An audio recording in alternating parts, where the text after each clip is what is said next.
राऊत साहेब आणि साऱ्या देशाचं लक्ष या दसरा मेळाव्याकडे लागलेलं असतं, कारण शिवसेनेचे पक्षप्रमुख कोणता विचार देणार आणि त्याचबरोबर घराघरातून आज सर्व शिवसैनिक त्या क्षणाची वाट पाहत आहेत. आज शिवसेनेचे पक्षप्रमुख आणि महाराष्ट्र राज्याचे मुख्यमंत्री उद्धवसाहेब ठाकरे यांना विनंती करतो की त्यांनी आज या दसरा मेळाव्याला आम्हाला सर्वांना मार्गदर्शन करावे.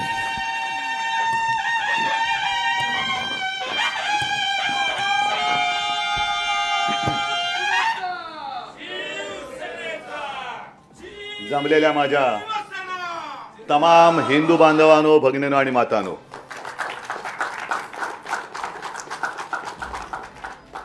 आज महाविजयादशमी आहे.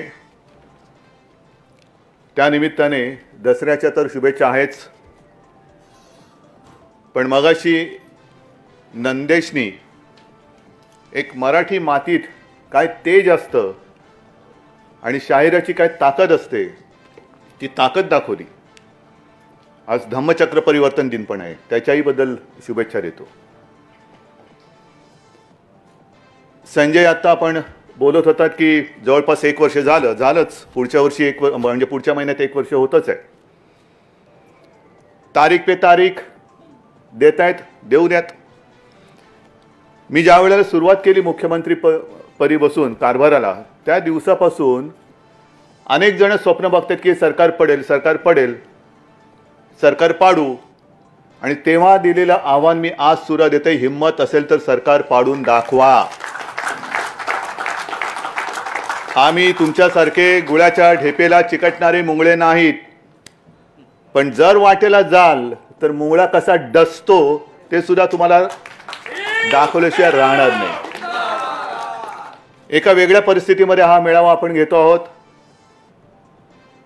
50च लोक आहेत. सभागृह मुद्दामून भरलेलं नाही ना, तर शिवाजी पार्क जिकडे अपुरं पडतं तिकडे सभागृहाची काय कथा. सभागृह ओसंडून कधीच आणि मेळावा शिवसेनेचा सभागृहात होतच नाही. पण नियम आपणच केलेले आहेत आणि आपण नियम केल्यानंतर आपण कसे तोडायचे. आजचा हा दसरा मेळावा मी मुख्यमंत्री आपल्या सर्वांच्या आशीर्वादाने झाल्यानंतर पहिला दसरा मेळावा आहे. आणि या मेळाव्यामध्ये खरं म्हणजे महाराष्ट्राच्या कानाकोपऱ्यातून जो तुफान महासागर लोटला असता, तो तुफान महासागर त्याला भरती येते. पण मला खात्री आहे की त्या लाटा इथपर्यंत आलेल्या नसल्या तरी तो महाराष्ट्रामध्ये महासागर उचंबळून उसळून आजचा सोहळा आपला बघतोय. मला पहिला दसरा मेळावा आठवला, माझ्या आजोबांचं भाषण आठवलं, प्रबोधनकारांचं भाषण. आणि त्या भाषणामध्ये ते म्हणाले होते की महाराष्ट्र हा काही लेच्यापेचांचा प्रदेश नाहीये, लेच्यापेचांचा देश नाहीये, ही वाघाची औलाद आहे. आणि त्याला जर का डिवचलं तर काय होतं ह्याचे इतिहासात दाखले आहेत. भविष्यात पाहायचे असतील तर पाहायला मिळतील. तोच हा महाराष्ट्र आहे. आणि त्या महाराष्ट्राचा मी आपल्या सगळ्यांच्या आशीर्वादाने मुख्यमंत्री आहे. आज देखील छत्रपतींचा हा महाराष्ट्र, जो महाराष्ट्राच्या हिताच्या आड येईल त्याला आडवा करून त्याच्या छाताडावरती गुढी पाडवा करण्याची ताकद आणि हिंमत घेऊन पुढे जाणारा महाराष्ट्र. येऊनच बघा तुम्ही. नेहमीप्रमाणे त्यावेळेला शिवसेना प्रमुखांचं भाषण हे असायचंच. तेच घेत घेत ते विचारांचं सोनं अजूनही आपल्या हृदयामध्ये आहे आणि तेच विचारांचं सोनं घेऊन आपण पुढे चाललेलो. पण प्रत्येक दसऱ्या मेळाव्याला नेहमी बातम्या यायच्या की आज शिवसेना प्रमुख काय म्हणणार. तसंच आज पण आलंय, उद्धव ठाकरे काय बोलणार, कोणाला टार्गेट करणार. हा दसरा मेळावा म्हणजे काही टार्गेटपणा नाही आहे कोणालाही टार्गेट करायला. पण काही जणांना काय होतं की सध्या करोना जोरात आहे, बिहारमध्ये मोफत लस देणार आहेत. पण आपल्याकडे काही जणांना दरवर्षी लस इंजेक्शन देण्याची गरज असते. काही जणांना इंजेक्शनही माणसाची चालत नाहीत, त्यांना गुराढोरांची इंजेक्शने द्यावी लागतात. आणि काही जण तर अशी बेडकं असतात, म्हणजे तुम्हाला माहिती आहे सध्या एक बेडूक आणि त्याची 2 पोरं, या पक्षातून त्या पक्षात, त्या पक्षातून त्या पक्षात. आणि मी लहान असताना एक गोष्ट किंवा कविता किंवा गाणं काहीतरी होतं, बेडकीच्या पिल्लाने बैल पाहिला. तसं या बेडकाच्या पिल्लाने वाघ पाहिला आणि वाघाची डरकाळी ऐकली. मग जाऊन बाबाला सांगितलं आणि बाप आवाज काढतोय पण असा चिरका आणि किरका आवाज येतोय, तर बेडूक कसा काय वाघ होऊ शकेल? होऊच शकत नाही. तर ही अशी काही सगळी जी काय लोक आहेत त्यांचं नाही म्हटलं तरी थोडाफार एक समाचार घेणं गरजेचं आहे. मी गेले वर्ष मुख्यमंत्री पदाला होत आलं, पण 6 महिने फेसबुक लाईव्हच्या माध्यमातून आपल्या सर्वांशी संवाद साधतोय. आणि त्याही वेळेला मी म्हटलं होतं की शक्यतोवर मी फेसबुक लाईव्ह करत असताना मी माझ्या महाराष्ट्राच्या कुटुंबियांशी बोलत असतो. आज माझं शिवसेनेचं कुटुंब आणि महाराष्ट्राचं कुटुंब एकत्र होऊन माझे शब्द ऐकतायत. पण तेव्हा एकदा मी असं बोललो होतो की मुख्यमंत्री पदाचा मास्क बाजूला ठेवून जसा आज तो ठेवलेला आहे, मी एक ना एक दिवस आपल्याशी बोलेन. आणि म्हणून कदाचित जर इकडचा शब्द तिकडे गेला तर मुख्यमंत्री असं म्हणतात, मुख्यमंत्र्यांना शोभतं का? तर मुख्यमंत्री आणि शिवसेना पक्षप्रमुख असं थोडंसं एक संमिश्र भाषण मी करण्याचा प्रयत्न करतोय. मला संयमाचं महत्त्व माहिती आहे, कारण संयमातला स गेला तर यम राहतो. तो कोणाच्या नशिबी जाईल तो जाऊ देत. पण माझा प्रयत्न असा राहणार आहे की शक्यतोवर संयमाने बोलायचं. मगाशी हे सगळे मुद्दे आपल्या लोकांच्या डोक्यामध्ये घोळतातच आहेत. हे यांना बोलायचं करी. एवढं सगळं होतंय, टीका होते, टिप्पणी होते, चारित्र्यहनन, खोटे नाटे आरोप, आळ घेतले जात आहेत, पण शिवसेना गप्प कशी? मी त्या सर्वांना सांगतो की हे सगळे जे मर्द शिवसैनिक आहेत, शिवसेना प्रमुखांचे मर्द, त्यांच्या विचाराने टक्कर देणारे शिवसैनिक हे केवळ आणि केवळ मी शिवसेना प्रमुखांचा सुपुत्र म्हणून माझं ऐकतायत. हे माझं नाही, तुमचं नशीब समजा. कारण जर का त्याने ऐकलं नसतं आणि ते शांत राहिले नसते तर काय झालं असतं कल्पना करून बघा. मी येण्यापूर्वी स्मृतिस्थळावरती गेलो, तिकडे वंदन करून, शिवसेना प्रमुखांना वंदन करून इथे आलो. नाही म्हटलं तर एक शिवसैनिक तिकडे होतेच आणि ती एक घोषणा ऐकायला आली, हमसे जो टकराएगा मिट्टी में मिल जाएगा. ज्याला कोणाला टक्कर देण्याची खुमखुमी असेल त्यांनी टक्कर देण्याचा प्रयत्न करून बघावा. ज्या महाराष्ट्राच्या मातीने औरंगजेब गाडला, अफजल खान गाडला, ती तीच पवित्र माती, ज्या मातीतून छत्रपती शिवाजी महाराजांसारखं एक तेज जन्माला आलं, ती तीच माती आहे. आणि तिच्यामधलं तेज हे आज सुद्धा तसंच ताजं तवानं आणि तेवढंच मजबूत आहे. हिंदुत्वाबद्दल आम्हाला प्रश्न विचारले जात आहेत. का? तर मंदिरं अजून उघडत नाही म्हणून. तुम्हाला सगळ्यांना माहिती आहे, एक तर आपण कोणाच्या वाटेला जायचं नाही, सगळ्यांना आदर सत्कार करायचा. कारण महाराष्ट्र छत्रपती शिवरायाचा महाराष्ट्र आहे, तसंच तो साधू संतांचा महाराष्ट्र आहे. वडीलधाऱ्यांचा मान सन्मान ठेवायचा. पण तुम्ही जर का उगाच आमच्या वाटेला आलात, जर माझ्या आजोबांच्या भाषेत वाघाला डिवचण्याचा प्रयत्न केलाच तर वाघ काही शेपूट हलवणारं मांजर नाही आहे. तो फटका मारणार. मारून घ्यायचा असेल फटका जरूर घ्या. पण आम्हाला हिंदुत्वाबद्दल विचारतायत. कोण विचारतंय?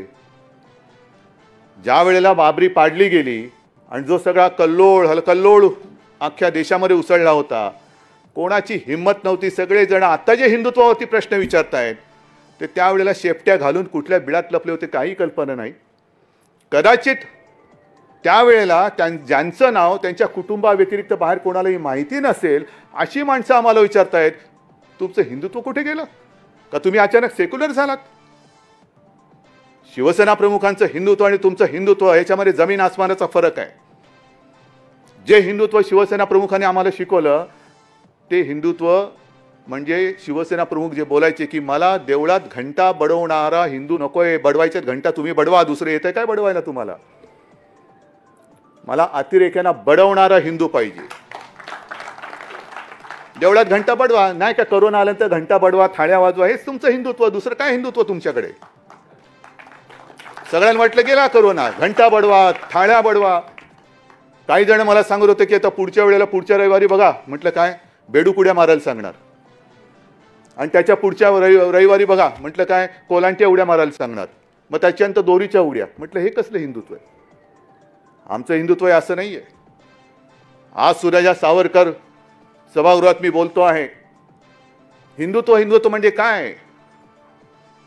आमच्याकडे एक संस्कृती आहे की माता पहिली, माय मरो आणि गाय जगो, हे आमचं हिंदुत्व नाही आहे, अजिबात नाही आहे. आज महिलांवरती अत्याचार होत आहेत, हत्या होते आहे. हे नुसतं आरोपासाठी मी बोलत नाही की बघा बघा तुमच्या राज्यामध्ये काय चालेल, नाही, कुठेच होता का म्हणे. जसं त्या गोवंश हत्याबंदीचा तुम्ही कायदा केलात, आम्हाला हिंदुत्व शिकवताना महाराष्ट्रामध्ये गोवंश हत्याबंदीचा कायदा आणि गोव्यामध्ये का नाही?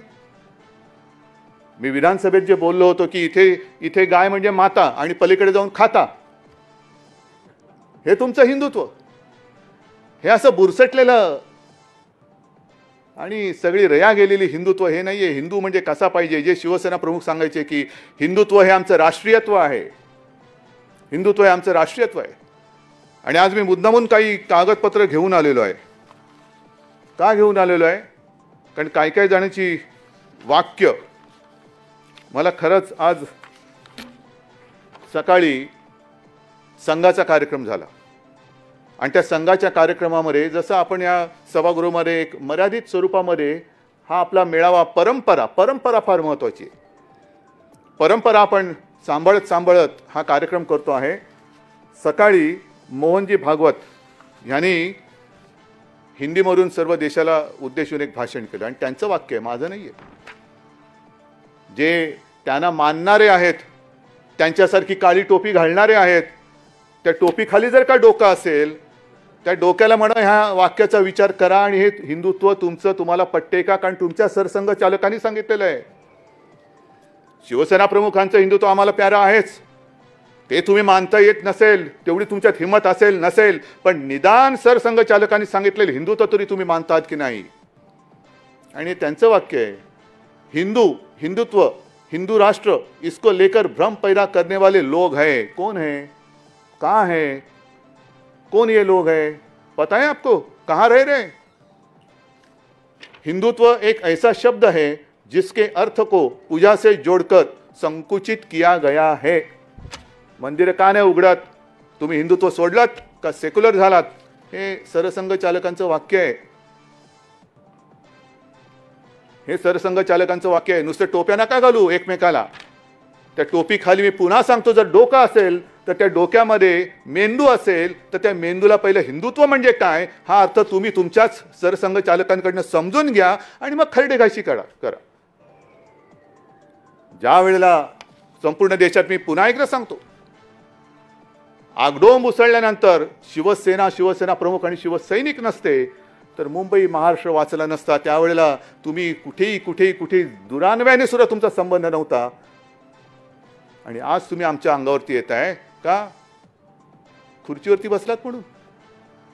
मग जे शिवसेना प्रमुख सांगायचे की जो सर्वसामान्य माणूस असतो त्याच्या तळहातावरती भाग्यरेषा असते, हे नशीबवान यांच्या कुठे भाग्यरेषा उमटले ते त्यांनाच कळत नाहीये. अशी काही भाग्यरेषा उमटलेली माणसं असतात, 2-4 दिवसासाठी ती रेषा असते, पण त्यांना असं वाटतं की ही भाग्यरेषा माझ्यावरती उमटले म्हणजे मीच भाग्यविधाता झालो की काय. नाही, एवढे सारी गोष्ट नाही आहे. आणि त्याच्यानंतर सुद्धा मोहन भागवत जे म्हणतायत हे फार महत्त्वाचं आहे. म्हणजे खरं म्हणजे आजचं मोहन भागवतांचं जे भाषण आहे, संजय उद्याच्या आपल्या सामनामध्ये व्यवस्थित छापलं पाहिजे. कारण फार मोलाचे त्यांनी विचार मांडलेले आहेत. एकतर हिंदुत्वाचा अर्थ त्यांनी सांगितलेला आहे. जे हिंदुत्व शिवसेना प्रमुखांना अभिप्रेत आहे, जवळपास तसंच हिंदुत्व त्यांनी ते हिंदुत्व म्हणजे नुसतं देव, मंदिर, पूजा अर्चा त्याच्यापुरतं ते हिंदुत्व मर्यादित नाही आहे. त्या पलीकडे जाऊन जे व्यापक हिंदुत्व आहे हे त्यांनी सांगितलेलं आहे. आणि त्याच्यानंतर त्यांनी सगळ्या राजकारण्यांबद्दल जे बोललेलं आहे हे सुद्धा त्यांच्याच जी राजकीय शाखा आहे, संघाची जी राजकीय शाखा आहे, त्या राजकीय शाखेनेही ह्याच्यावरती विचार करण्याची गरज आहे. कारण आज मोहनजी पुन्हा म्हणालेले आहेत की राजकारण म्हणजे शत्रूमधील युद्ध नव्हे. फार महत्त्वाचं वाक्य. राजकारण म्हणजे शत्रूमधील युद्ध नव्हे, विवेक पाळा.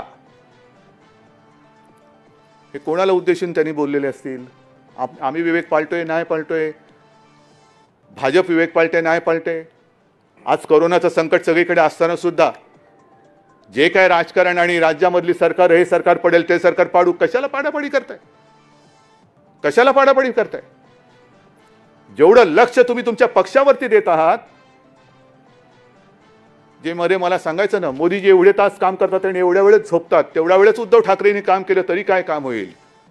उद्धव ठाकरे काय काम करतोय हे नुसतं तुम्हाला गरगर गरगर गरगर फिरून चालणार नाही. तसं भोवरा सुद्धा फिरतो, सुदर्शन चक्र सुद्धा फिरत असतं, भुईचक्र सुद्धा फिरत असतं. त्या फिरण्याला काय अर्थ नसतो.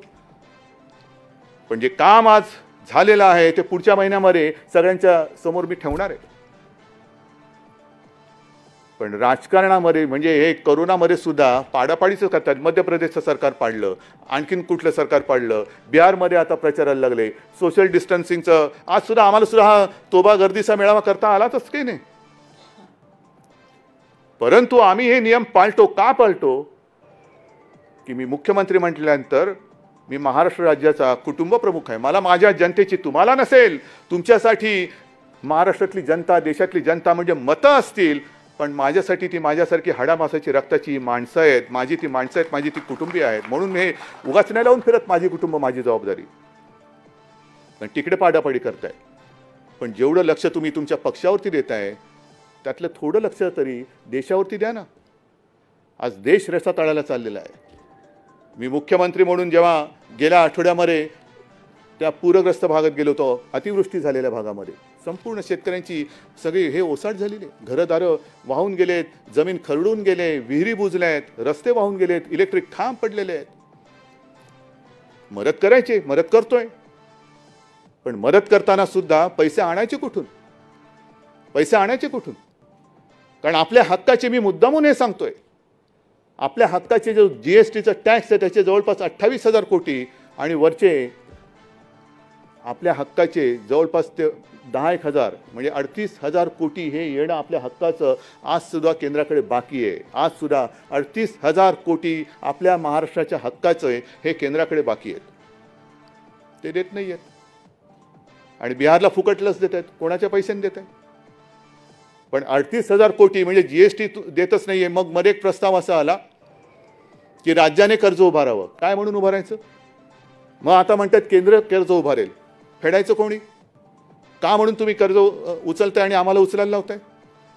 जीएसटी जो आमच्याकडे जो टॅक्स कर गोळा करण्याचा जो एक अधिकार होता, त्याही वेळेला आपल्याला सर्वांना कल्पना असेल की शिवसेना एकटी होती महाराष्ट्रात तरी की त्याला विरोध करत होती की असं जेवायचं तर असं कसं देणार तुम्ही? म्हणजे इथला पैसा दिल्लीत जाणार आणि दिल्ली मग सगळीकडे वाटणार. येत नाहीये पैसा. मग जीएसटी जर का तुम्ही आम्हाला देऊ शकत नसाल तर मला असं वाटतं, मी आज ह्या दसरा मेळाव्याच्या माध्यमात निमित्ताने संपूर्ण देशातील सर्व राज्याच्या मुख्यमंत्र्यांना एक विनंती करतोय, आवाहन करतोय की चला पुढे या, चर्चा करूया आपण त्याच्यावरती. जीएसटीची जी काय कर पद्धत आहे ही जर का फसली असेल, आणि मला वाटतं फसली आहे ती, आमच्या हक्काचा पैसा जो आम्हाला मिळाला पाहिजे तो मिळत नाही. प्रत्येक जण ठो ठो ठो ठो बॉम्ब मारतोय. पत्रावरती पत्र लिहिले जात आहेत, त्या पत्राला केराची टोपली दाखवली जाते. आणि ते जर का पैसे मिळत नसतील आणि ही जीएसटीची पद्धत जर का फसलेली असेल तर मला असं वाटतं पंतप्रधानांनी सुद्धा प्रामाणिकपणाने चूक मान्य करून एक तर त्याच्यात सुधारणा केली पाहिजे, आणि नाही तर ही जीएसटीची पद्धत रद्द करून पुन्हा जुन्या कर प्रणालीवरती जाण्याची आज गरज असेल तर तसं त्यांनी गेलं पाहिजे. की मी आज देशातील सगळ्या मुख्यमंत्र्यांना आवाहन करतो, या आपण बोलूया, सगळेजण आपण बोलूया. कारण हा देश म्हणजे कोणत्या एका पक्षाची मक्तेदारी नाही आहे, एका पक्षाची मक्तेदारी नाही आहे. आणि केवळ भारतीय जनता पक्षाला सत्ता मिळाली आणि त्यांना सत्ता करण्यासाठी हा भूभाग जणू काय 1947 साली अनेक क्रांतीवीरांनी बलिदान करून, अनेक आंदोलनं करून, लाठ्या काठ्या गोळ्या खाऊन हा तुमच्यासाठी स्वतंत्र केलेला नाही. हा स्वतंत्र हा देश ह्या देशातील गोरगरीब जनतेसाठी केलेला आहे. आणि जी एक मस्ती इंग्रजांची होती की कुठेही जा जगामध्ये आमच्या साम्राज्यावरती सूर्य मावळतच नाही. इंग्रज मावळले पण सूर्य उगवतच आहे, सूर्य उगवतच आहे, अजून सूर्य नाही कोणाला थांबत. आणि तशीच जर का मस्ती भारतीय जनता पक्षाकडे असेल की काश्मीरपासून कन्याकुमारीपर्यंत हा संपूर्ण हिंदुस्थान आम्ही पाराक्रांत करू शकला असतात. पण ती वेळ, ती संधी ती गमावलीत, कारण तुमची वृत्ती त्याला कारणीभूत ठरली. तुमची वृत्ती त्याला कारणीभूत ठरली. आज सुद्धा बिहारमध्ये इलेक्शन होत आहेत. त्यांनी सांगून टाकलेले की कोणाच्याही जागा कितीही होत, पण नितीश कुमारच आमचे मुख्यमंत्री असतील. नितीश कुमार जी, आपको मैं शुभकामनाएं देता हूं. नाही, त्यांना कळावं म्हणून मी जरा हिंदीमध्ये बोललो. याचं कारण असं की बरोबर जो डाव त्यांनी हरियाणाच्या कुलदीप सिंग बिश्नोई सोबत खेळला. कुलदीप सिंग बिश्नोई, माझ्याकडे आज सुद्धा ते क्लिपिंग आहे. काय ठणाणा बोंबलत होते तिकडे सगळे भाजपवाले की हरियाणा का अगला मुख्यमंत्री कुलदीप सिंग बिश्नोई होगा. सगळे असं वातावरण भरून गेलं होतं. लोकांनी पटपट सगळ्यांना त्यांना मतं दिली, पण कुलदीप सिंग बिश्नोईचा पत्ता कट करून टाकला, स्वतःचं राज्य तिकडे आणलं. महाराष्ट्रामध्ये हाच डाव आपल्याशी खेळला होता, खेळण्याचा प्रयत्न केला होता. हेच जे आज माझं भाषण ऐकतायत तुम्ही सगळेजण त्याला साक्ष आहात. 2014 साली सुद्धा हाच डाव खेळला होता. 2019 सुद्धा हाच केला की बरोबर शिवसेनेच्या उमेदवारांच्या विरुद्ध एक कुठून तरी असाच पक्ष पकडून आणला, त्याला उभं करून टाकलं. जा लढ, शिवसेनेच्या विरुद्ध लढ. मोदी से बैर नाही, नितीश तेरी खैर नाही. म्हणजे सरळ सरळ युती नाही करायची, पडद्यामागून सगळं करायचं, बंद दाराआड सगळं करायचं. आपल्याबरोबर शिवसेनेबरोबर तोच डाव केला. पण शिवसेनेबरोबर डाव केल्यानंतर, खेळल्यानंतर मी त्याही वेळेला बोललो होतो आणि आजही सांगतो की छत्रपती शिवाजी महाराजांकडनं जे काय आपण शिकलो आणि शिकायला पाहिजे, नाही तर जर का काही शिकलो नाही तर छत्रपती शिवाजी महाराज की जय बोलण्याचा आपल्याला अधिकार नाही. छत्रपतींनी जे आपल्याला शिकवलं की एक तर कोणाच्या पाठीत वार करायचा नाही, पण जर कोणी पाठीत वार केला तर त्याचा कोथळा बाहेर काढल्याशिवाय राहायचं नाही.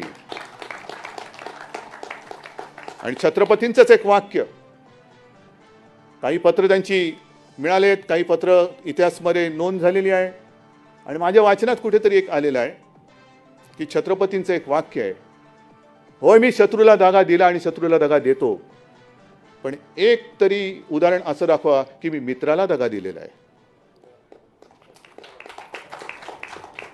एक तरी उदाहरण असं दाखवा की मी मित्राला दगा दिलेला आहे. मग आम्ही तुमच्या सोबत राहिलो होतो, ती तळमळ नाहीये किंवा माझं टार्गेट भाजप नाहीये, अजिबात नाहीये, पण एकूण देशाची जी काय विल्हेवाट लागत चाललेली आहे, राजकारण एक राजकारण, हे मोहन भागवत यांच्या वाक्यावरती मी बोलतोय. बिहारमध्ये सुद्धा ते नितीश कुमारला आज जे पुढे करतायत, आम्ही तर म्हणत होतो मोहनजी भागवतना राष्ट्रपती केलं पाहिजे, ही आपली मागणी होती. नाही ऐकलीत, ऐकलं नाही त्यांनी. पण आज कोणाच्या गळ्यात गळे तुम्ही घालताय? शिवसेना नको, हिंदुत्ववादी शिवसेना तुम्हाला नकोशी झाली. मोहन भागवतना राष्ट्रपती करा म्हणणारी शिवसेना तुम्हाला नकोशी झाली.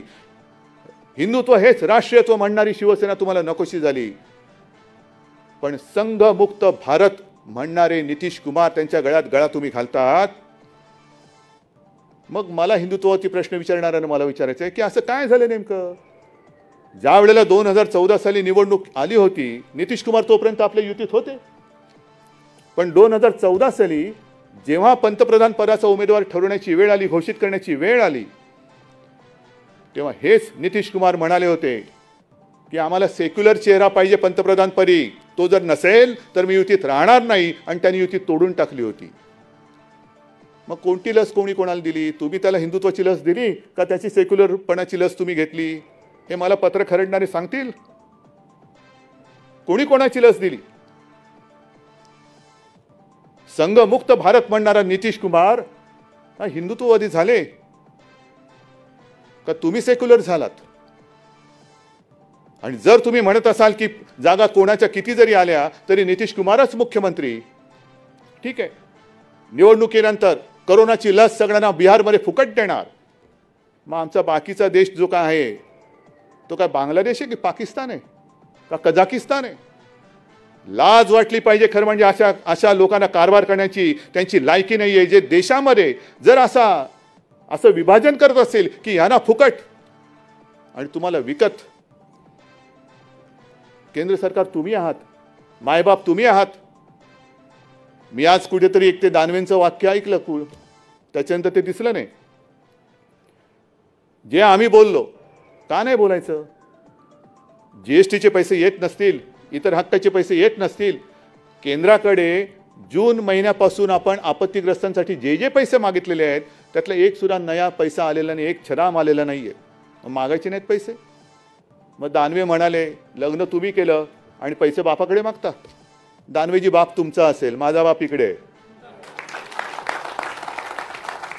माझा बाप इकडे आहे आणि तो माझ्या सोबत आहे. कधी कधी माझ्या शरीरात असेल, कधी माझ्या विचारात असेल, पण मला भाडोत्री बाप कोणाला स्वीकारण्याची माझी तयारी नाही. ते भाडोत्री बाप तुमचे तुम्हाला लख लाभो, पण माझे आई बाप सगळे माझ्या या मातीमध्ये आणि माझ्या सोबत आहेत. पण का पैसे मागायचे नाहीत? लग्न आम्ही केलं, जरूर केलं, पण लग्न करताना बाप तर सोडा हो, आहेराची पाकिट ज्याला देत होतो ना, तो आहेर घेऊन पळालेला आहे. मोजतो म्हणाले, मोजतो आणि मोजून देतो. मोजतच बसलाय. खाल्ले की काय खाल्ले देव जाणे. पण आहेराची पाकिटं पळवणारे तुमचे जर का बाप असतील तर ते तुम्हाला लख लाभो. माझे आईबाप हे इकडेच आहेत. हे सगळं मी तुम्हाला बोलतोय कारण हे गेल्या काही महिन्यातलं दाटून साठून सगळं आलेलं आहे. आज आपण विजयादशमी करतो. रामाने रावणाचा वध केला. आपण एक सिंबॉलिक रावणाचा वध करतो. 10 तोंडाचा रावण. अनेक तोंड आहेत. हे 10 तोंडाचा रावण 10 तोंडांनी महाराष्ट्रावरती आलेला आहे. एक तोंड म्हणते रावणाचं, रावण की मुंबई हा पाकव्याप्त काश्मीर झालेला आहे. मुंबई पाकव्याप्त काश्मीर? पाकव्याप्त काश्मीर सोडून द्या.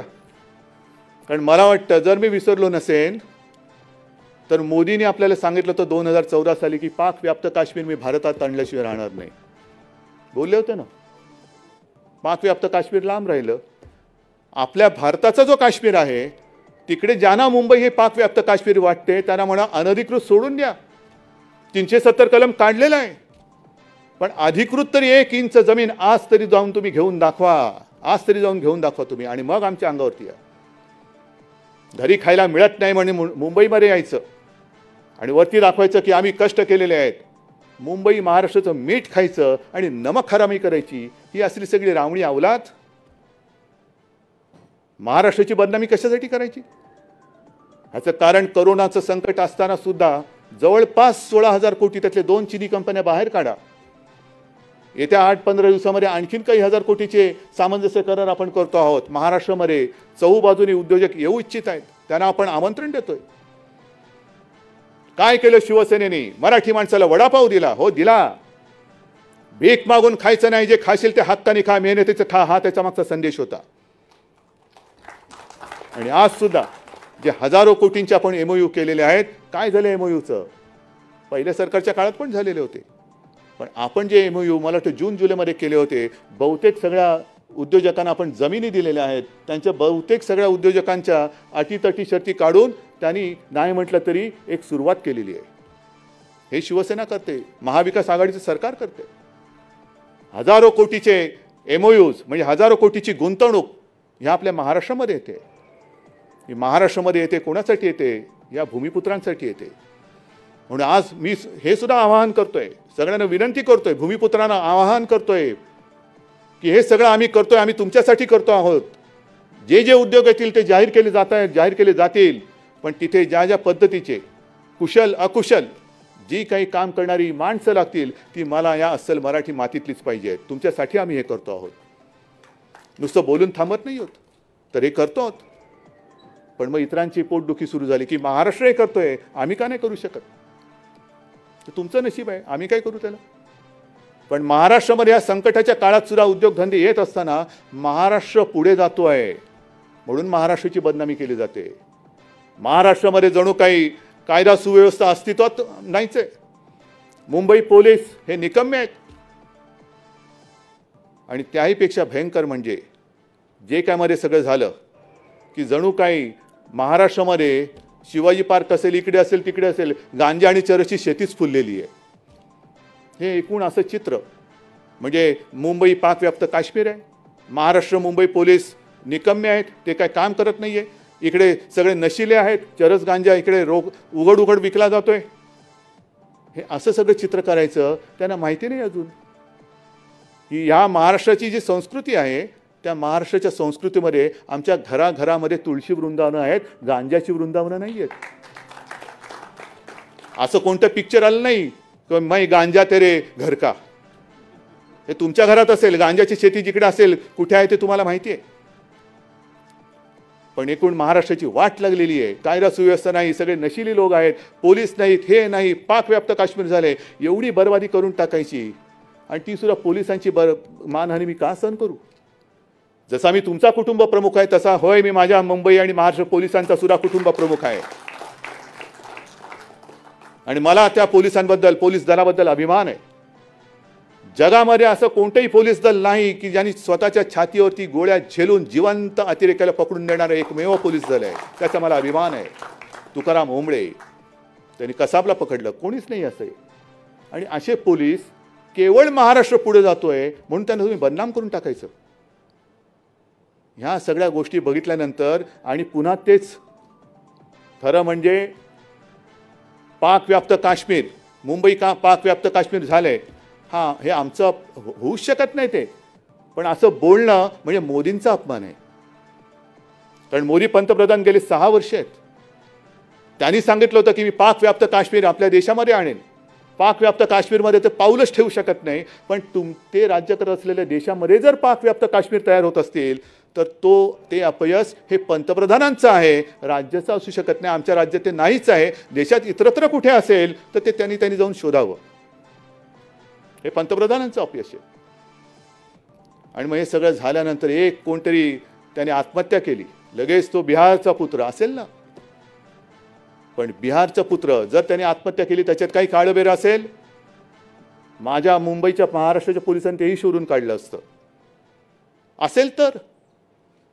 पण लगेच तो बिहारचा पुत्र झाला. पण बिहारचा पुत्र म्हणून त्याच्याबद्दल गळे काढणारे तुम्ही महाराष्ट्राच्या पुत्रावरती चिखलफेक करायला लागलात. महाराष्ट्र सरकारवरती, महाराष्ट्र संपूर्ण या प्रदेशावरती, ठाकरे कुटुंबियांवरती, आदित्यवरती तोंडात शेण भरून भरून, होय मी जाणीवपूर्वक बोलते, तोंडात शेण भरून भरून गोमूत्राच्या गुळण्या तुम्ही आमच्यावरती टाकल्या. काय झालं? टाकल्यात ना गुळण्या. आता तेच शेण भरलं तोंड आणि गोमूत्राने भरलेलं तोंड ते गिळा आणि ढेकर देऊन गप्प बसा. कारण इकडे तुम्ही आमचं काही वाकडं करू शकत नाही. कारण आम्ही हाताने स्वच्छ आहोत. पापी वृत्तीचे आम्ही माणसं इकडे नाही आहोत. स्वतः शेण खायचं आणि दुसऱ्याचं तोंड हुंगायचं. अरे तुमच्याच तोंडाला आणि धोत्राला वास येतो गोमूत्राचा, मी काय करू त्याला, मी काय करू त्याला.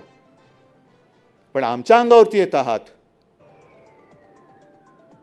हा जो काही महाराष्ट्राचा द्वेष आहे, महाराष्ट्र द्वेष्टे, ती सगळी अवलाद बघितल्यानंतर मी तमाम माझ्या महाराष्ट्रातील माता भगिनींना आणि बांधवांना एक आवाहन करतोय की सावध राहा, सावध राहा. हे एक तर देश खतम करतायत. देशाचे तुकडे आपण होऊ देणार नाहीत. मुंबई तर ते महाराष्ट्रापासून तोडू शकतच नाहीत. कारण शिवसेना प्रमुखांनी, याच शिवसेना प्रमुखांनी शिवतीर्थावरून इशारा दिलेला आहे की जो कोणी मुंबई महाराष्ट्रापासून तोडण्याचा प्रयत्न करेल त्याच्या देहाचे आम्ही तुकडे केल्याशिवाय राहणार नाही. ही शिवसेना जिवंत आहे आणि शिवसेना मुंबईचा लचका कोणालाही महाराष्ट्र दृष्ट्याला तोडू देणार नाही.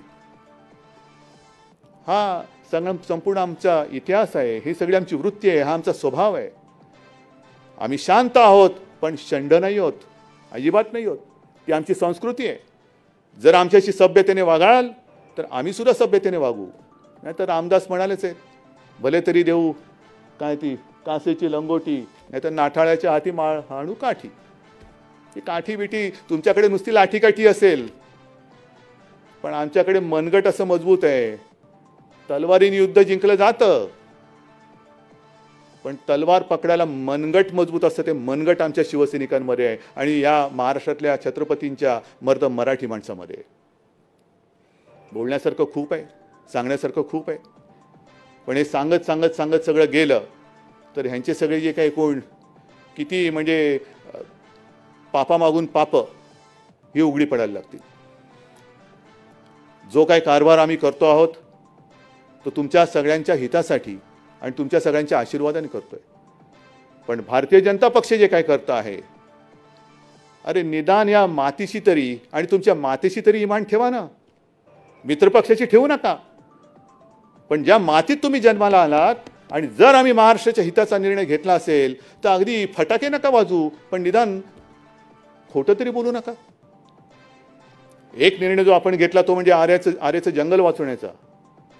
जवळपास 808 एकर, हे असं उदाहरण संपूर्ण जगात दुसरीकडे कुठे नसेल.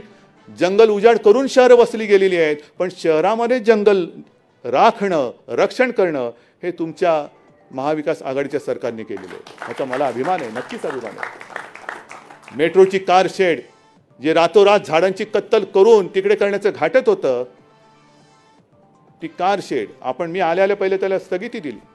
स्थगिती दिल्यानंतर अभ्यास झाला. आता अभ्यास किती काळ करायचा? तुमचं सरकार गेला तरी तुमचा अभ्यास होत नाही, त्याला मी काय करू? तुमची शिकवणी नीट लावा. मी कशाला सांगू तुम्हाला कोण टीचर पाहिजे? पण आपण ती जी कार शेड आहे ती आता कांजूर मार्गला नेतोय. नगरविकास मंत्री इकडे बसलेले आहेत. एक नया रुपया खर्च न करता सरकारची जमीन, त्याच्यावरती कोणतेही लिटिगेशन नाही, काही नाही. ती जमीन आपण मेट्रोसाठी घेतलेली आहे. आणि ही मेट्रो मग किती पैसा वाया गेला हा कोण देणार? कोणताही पैसा वाया गेलेला नाही, अजिबात नाही. त्या बरोबर लाईन ज्या आहेत, मेट्रो 3 असेल, 6 असेल, आणखीन काय असेल, ह्याच्या पुढे जाऊन सांगतो की तिकडे जो काय जी कार शेड होणार आहे, ती कार शेड तिकडे झाल्यानंतर केवळ कांजूर मार्गपुरती नाही, आरेपुरती नाही, तर पुढे कल्याण डोंबिवलीपर्यंत तो जो मार्ग जाणार आहे त्याच्यासाठी ती कार शेड तिकडे होणार आहे. हे करायचं नाही, पण केल्यानंतर सुद्धा असं काही ठोठो बोंबलायचं की जणू काही आम्ही मोठंच काहीतरी घोडं मारलंय. आणि काय सांगलं म्हणाले, विलासी राजा आणि त्याची अहंकारी मुलं. ठीक आहे ना, मग मी असं म्हटलं तर अहंकारी राजा आणि कळसूत्री बाहुल्या, हे नुसतं असं फिरवत बसायचं. बोट वर केलं की यांची टांगवर होते, हे बोट वर केलं की हात वर होतो, हे दुसरं बोट केलं की दोन्ही टांगावरती होतात. आता काय वर तुमचं काय वरनं काय करतील दोरीवरनं, मला काय माहिती तुमच्या वरच्या जोडीला तुमचं कोणते अवयव जोडले गेलेत. पण ही कळसूत्री बाहुल्यांचा खेळ आता महाराष्ट्राने संपवलेला आहे. आणि यापुढे महाराष्ट्रामध्ये कळसूत्री बाहुल्यांचा खेळ होणार नाही. इकडे मर्द मावळ्यांचंच सरकार येणार आहे, मर्द मावळ्यांचं सरकार येणार. आणि म्हणून बांधवांनो आणि भगिनीनो, मी मगाशी म्हटलं की बऱ्याच काही गोष्टी घेऊन आलेलो आहे, पण सगळ्या गोष्टी सांगत बसण्यात तसं काय मला वाटतं उगाच वेळ काढण्यात काय अर्थ नाही आहे. पण एकच गोष्ट महत्त्वाची जी सांगतो की जे काय चाललेलं आहे संपूर्ण देशात हे फार विचित्र चाललेलं आहे. कोरोनाचं संकट आहेच, जगभरामध्ये संपूर्ण अर्थव्यवस्था ही खिळखिळी झालेली आहे. आणि अशा या परिस्थितीमध्ये देशाच्या अर्थव्यवस्थेकडे लक्ष न देता केवळ सरकार पाडापाडी करण्यामध्ये जर भारतीय जनता पक्षाला रस असेल तर मला असं वाटतं अराजकाला आपण आमंत्रण देतो आहोत, अराजकाला आमंत्रण देतो आहोत. जे मी येताना बघत होतो कुठल्या तरी एका देशामध्ये धान्याची कोठारं फोडली जात आहेत. कारभार कसा करावा? आपण नेते आहोत, तुम्ही नेते आहात. ज्या वेळेला मला आठवतंय जून जुलैच्या सुमारास माननीय पंतप्रधानांनी एक व्हिडिओ कॉन्फरन्स घेतली आणि देशातील सर्व प्रमुख राजकीय पक्षांच्या नेत्यांना, प्रमुखांना त्यांनी व्हिडिओ कॉन्फरन्सच्या माध्यमातून विचारलं होतं की चीन हा पुढे सरकतोय, काय करायचं? आम्ही त्यांना सांगितलं होतं की आम्ही प्रधानमंत्रीजी तुम्ही नेते आहात, आमचा तुमच्यावरती विश्वास आहे. युद्धाच्या काळात आम्ही राजकारण करणार नाही, अजिबात करणार नाही. जे तुम्ही ठरवाल आमचा तुम्हाला पाठिंबा आहे, आमचा तुमच्यावरती विश्वास आहे, कारण आम्हाला माहिती आहे की तुम्ही लेचेपेचे नाही आहात. मग जर हे आम्ही करू शकतो तर करोनाचं संकट ह्याच्यामध्ये तुम्ही राजकारण करता? मंदिरं उघडा, मंदिरं उघडणार आहे. मला काही हौस नाही की सगळं काही लॉकडाऊन करून दाखवले. काय दाखवलं? टाळेबंदी. अजिबात नाही, लॉकडाऊन करण्याची काही मला हौस नाही आहे. सगळ्या गोष्टी हळूहळू करत उघडत जातो आहोत. पण आज जे तुमच्या सरसंघचालकांनी सांगितलेलं आहे की हिंदुत्व म्हणजे नुसतं पूजा अर्चा यांच्याशी जोडला गेलेला तो एक संकुचित शब्द नाही आहे. बरंच काय ते बोललेत, मुस्लिम बांधवांबद्दल सुद्धा ते बोललेत. ऐका जरा त्यांचं ऐका. जी शिकवण त्यांच्याकडनं तुम्ही घ्यायला पाहिजे ती न करता त्यांच्या शिकवण्याकडे लक्ष न देता जर तुमचं लक्ष खुर्चीवरती असेल तर तुमच्या खुर्चीचे पाय विचार नसल्यामुळे कधी कापले जातील हे सांगता येत नाही. पाया मजबूत पाहिजे. आज सगळी एनडीए म्हणून जी काही आघाडी केली होती ती आघाडी तुटून गेलेली, काय एनडीए शिल्लक नाही राहिलेली. पहिला आपल्याशी खेळ करायला गेलेले, आपण तडाखा दिला, अकाली दल गेली, मग मला वाटतं ते गोरखा काय त्यांचं ते गेले, खडसे गेले, आणखीन कोणतरी ते जात आहेत. म्हणून मी परवा मला प्रश्न विचारला की तुमची प्रतिक्रिया काय, तेव्हा मी हेच सांगितलं होतं की यशाची शिखरं पादाक्रांत करतायत, जरूर दहीहंडी फोडायला वरती गेलेत, पण वरती गेल्यानंतर तारेला लटकू नका, कारण खालचं सगळं गेलं, येणार कसे खाली?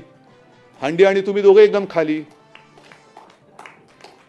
दहीहंडी फोडताना सुद्धा पाया मजबूत असावा लागतो, आणि तो जर का पाया तुमचा मित्रपक्षांचा हल्ला असेल, तुमचे पायाचे दगड जर निष्ठत असतील, विचार नाही, आचार नाही, काही नाही, संस्कृती नाही, तर असं सरकार हे जास्त काळ टिकू शकणार नाही. आमचं सरकार कधी पाडायचं आहे माझं आव्हान आहे, पण तुमचं सरकार पहिलं सांभाळा, तुमचं सांभाळा. कारण एक दिवस जनता उठेल आणि ते म्हणतील हे नाही तर कोण, हा जो काय प्रश्न होता, तर जनता म्हणेल कोणी चालेल पण हे नको. हा विचार आता सुरू झालेला आहे, कोणी चालेल पण हे नको. आणि म्हणून मी बिहारच्या जनतेला सुद्धा एक सांगतोय की डोळे उघडून मतदान करा. मी कोणाला करा मला माहिती नाही, ते तुमचं तुम्ही बघा, पण हे जे काहींचे छक्के पंजे चालतात त्याला बळी न पडता तुम्ही मतदान करा. आणि महाराष्ट्रामध्ये सुद्धा, कारण मध्ये मध्ये काय होतं, काय आलं रे, तर त्याला आत घेऊन ना, मी संपवतोच.